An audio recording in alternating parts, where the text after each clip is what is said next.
It was a crisp Monday morning in the bustling city of Atlanta, Georgia. Captain Monique Daniels, a decorated officer with over 20 years on the force, stepped into a high-end department store downtown to pick up a luxury watch for her father's upcoming birthday. As she walked through the aisles, dressed in her casual off-duty attire, jeans, sneakers, and a fitted leather jacket, she noticed a store employee eyeing her suspiciously. Monique sighed. This wasn't the first time she'd been racially profiled, but as a black woman in America, she had learned to navigate these situations with grace and patience.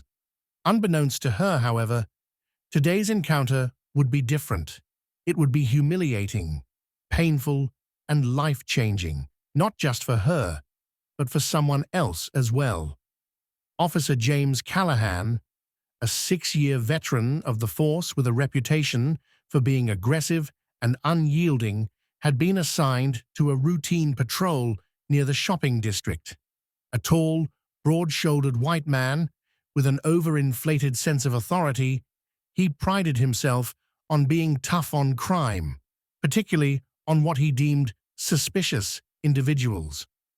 When a frantic store clerk called in a suspected shoplifter, claiming a black woman had slipped an expensive Rolex into her jacket, Callahan raced over with lights and sirens blaring.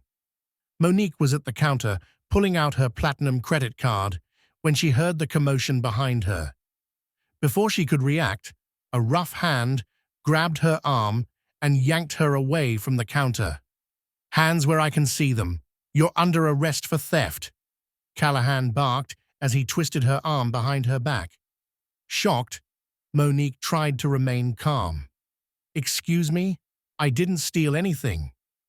"Yeah, that's what they all say," Callahan sneered, roughly shoving her towards a wall. "We got a call about a shoplifter matching your description." "Matching my description," she repeated incredulously. "You mean a black woman?" "Shut up and don't resist, or I'll add assault on an officer to the charges."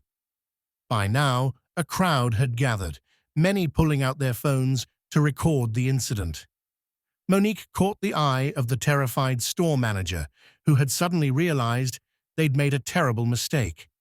"Officer, I think—" the manager stammered, but Callahan cut him off. "You think what? That I don't know how to do my job?" He turned back to Monique. "You're going downtown." Monique clenched her jaw. She could have easily told him who she was, but she wanted to see just how far he would go. Instead, she remained silent as he read her Miranda rights and hauled her outside. At the station, Callahan smirked as he processed her paperwork. "Bet you thought you could get away with it, huh?" he taunted. "But not on my watch." Monique finally had enough. She leaned in, fixing him with an icy glare. "Not on your watch," she echoed. "Interesting choice of words, because you just arrested your superior officer for no reason." Callahan blinked. "What the hell are you talking about?" "I'm Captain Monique Daniels, badge number 3247, and you just assaulted, humiliated, and falsely arrested me in front of an entire crowd." The color drained from Callahan's face as the reality of his situation sank in. His hands trembled as he reached for her file, flipping through the paperwork that confirmed her identity. "No way," he stuttered.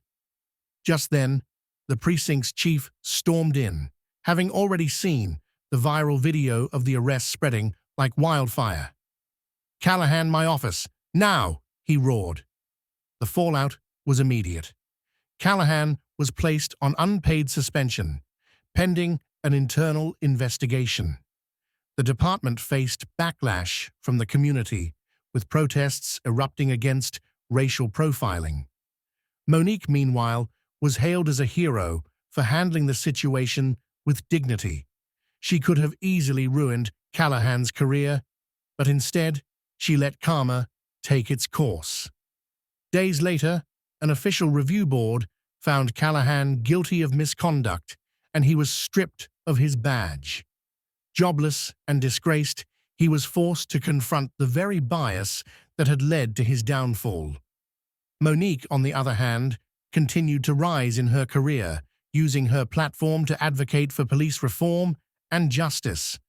And as for that Rolex, the store manager personally delivered it to her father, free of charge, as an apology. Sometimes, karma doesn't wait. It strikes when you least expect it.